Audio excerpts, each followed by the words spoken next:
I was shocked to see Genshin Impact of all games implement a good feature that is going to change the future of the game as a whole. Now, I'm going to warn you guys with these mid-region updates like 4.5, 4.6, 4.7, it is going to be a bunch of filler and nothing of substance, at least in the lore department. However, stick around because there is something very interesting that I can't wait to showcase to you guys. And yeah, without further ado, this is Genshin Impact Summarized. Now, we do have our very first redemption code that's going to be right here. They expire by the end of today, so make sure you get that in as soon as possible. So, going into our only new character in Genshin version 4.5 is going to be Chiori.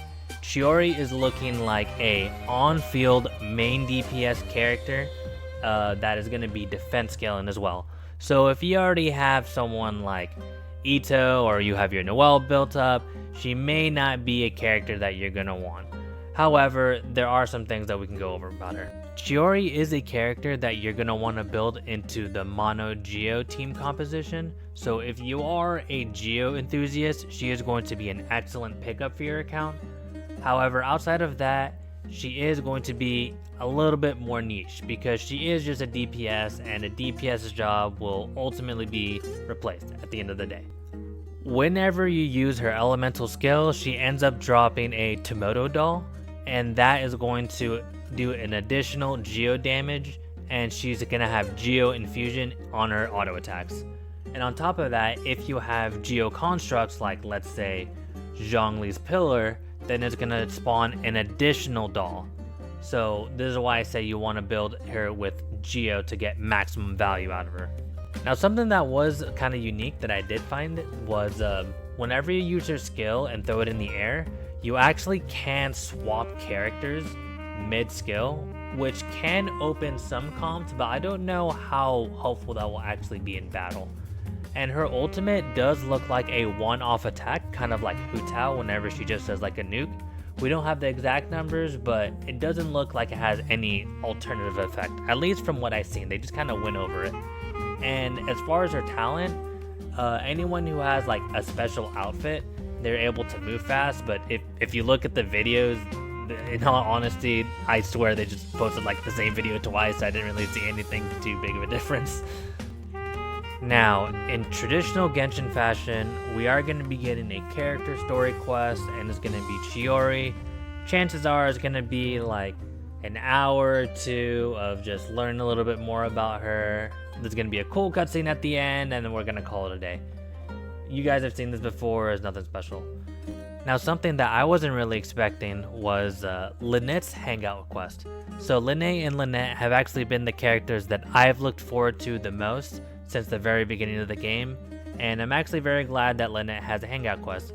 I know it's not something that everyone's going to be looking forward to, and I never like hangout events, but I'm actually going to be checking this one out.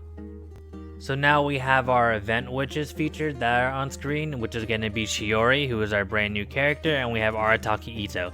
And then they immediately throw this weapon that nobody wants.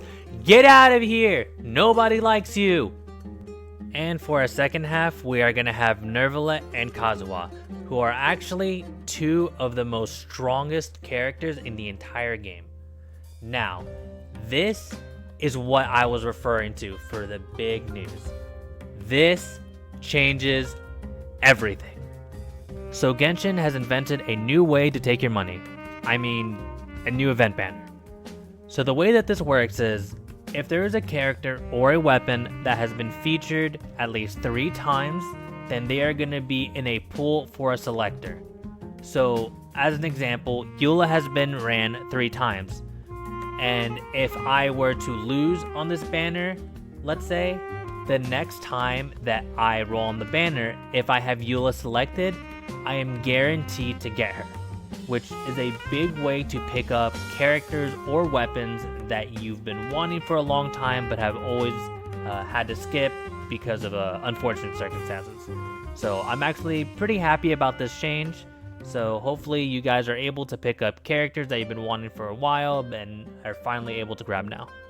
Here is going to be our second redemption code. Remember, they expire by the end of today, so you gotta input it as soon as possible. So we're also going to have a cat petting simulator.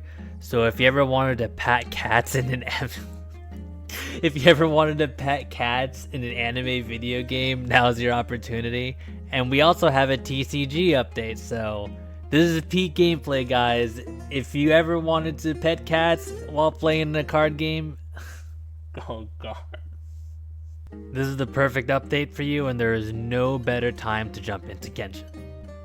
So for version 4.5, it looks like our major event is we're going to be going back to Mondstadt during the wine industry festival. And it looks like we're going to be running a bunch of stores, kind of like last year, where we do kind of a bunch of odd jobs and then we call it a day. And at the end of the event, we are getting a free 4-star polearm that we're going to be able to max refine. We don't have values on that polearm yet. However, whenever that comes out, we'll have to review it, see how that goes. But that's what the major event for 4.5 is going to entail. So for the remaining events, it looks like we're going to have an event where we're shooting a bunch of slimes at each other and we need to cause a bunch of elemental reactions. Another event where it also has to do with elemental reactions, where we have to make a bunch of particles and we have to take a picture so we get a massive buff. And there's also going to be a ley line overflow as usual. So yeah, things we typically expect from an update of this caliber. Nothing really too crazy, too innovative, just standard Genshin events. And we have our final redemption code here at the bottom left, and I'm going to be putting all of these codes in the description, so if you're looking for a fast and easy copy, go ahead and check that out. And yeah, that's really going to do it for Genshin 4.5.